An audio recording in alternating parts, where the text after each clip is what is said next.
हेमंत सरकार उद्योगों को बढ़ावा देने के लिए नई नीति में कई नए प्रावधानों को जोड़ने की तैयारी में है। सरकार की तैयारियों के अनुसार मध्यम एवं लघु उद्योगों को बड़ी राहत दी जा सकती है।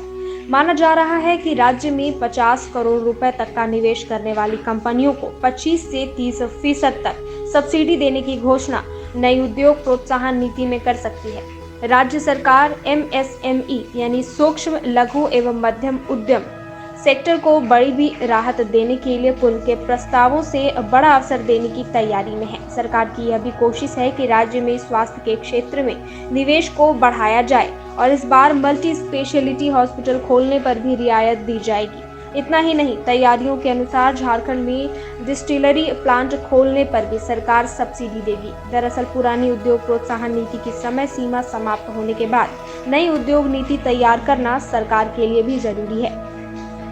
सूत्रों के अनुसार उद्योग विभाग का प्रस्ताव फिलहाल वित्त विभाग के पास है, जहां से कुछ बिंदुओं पर बदलाव की सलाह दी गई है। उद्योग विभाग इस बात को भी ध्यान में रखकर चल रहा है कि नई नीति में उन बातों को नहीं रखा जाए जिसका लाभ निवेश बढ़ाने में नहीं मिलता है। राहत पैकेज बढ़ाने से निवेश बढ़ने की संभावनाएं तलाशी जा रही हैं। वित्त विभाग से पास होते ही प्रस्ताव कैबिनेट के पास विचार के लिए पहुंचेगा। ज्ञात हो कि उद्योगों को निवेश के आधार पर राहत कई तरीकों से मिलती है। भवन निर्माण से लेकर बिजली के बिल तक में छूट दी जाती है। नई नीति के इस प्रारूप में पूर्व की नेट, वैट एवं GST प्रोत्साहन को बढ़ाकर 100% कर दिया गया है।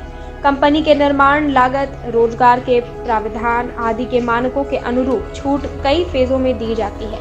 इस बार पिछड़े क्षेत्रों में अतिरिक्त एवं प्रतिशत ब्याज सब्सिडी का प्रस्ताव दिया गया है, ताकि इस प्रोत्साहन से राज्य में निवेश को आ रहे औद्योगिक इकाइयों को वित्तीय राहत मिल सके। कोविड-19 महामारी के बाद औद्योगिक उत्पादन को बढ़ाकर लोगों को रोजगार उपलब्ध कराने की मंशा से ये बदलाव किए जा रहे हैं। आइए जानते हैं उद्योग जगत की मांग पर क्या कई बदलाव हुए हैं। उद्योग नीति में उद्योग जगत की जरूरतों एवं मांग को भी ध्यान में रखा गया है। पुराने और बिना काम के कानूनों और प्रक्रियाओं को समाप्त करने की कवायद की जा रही है। 100 से अधिक ऐसे पुराने नियम बदलने की बात की जा रही है, जिसके कारण उद्यमियों को परेशानी होती थी और कहीं न कहीं निरीक्षण और जांच के नाम पर डराया जाता था। इस नियमों में बदलाव के लिए केंद्र से भी समय समय पर सुझाव सरकार को मिलते रहे हैं। झारखंड टाइम्स के साथ जुड़ने के लिए हमारे फेसबुक पेज झारखंड-टाइम्स.live को लाइक करें। साथ ही साथ हमारे ऐप झारखंड टाइम्स को गूगल प्ले स्टोर से इंस्टॉल करना बिल्कुल न भूलें।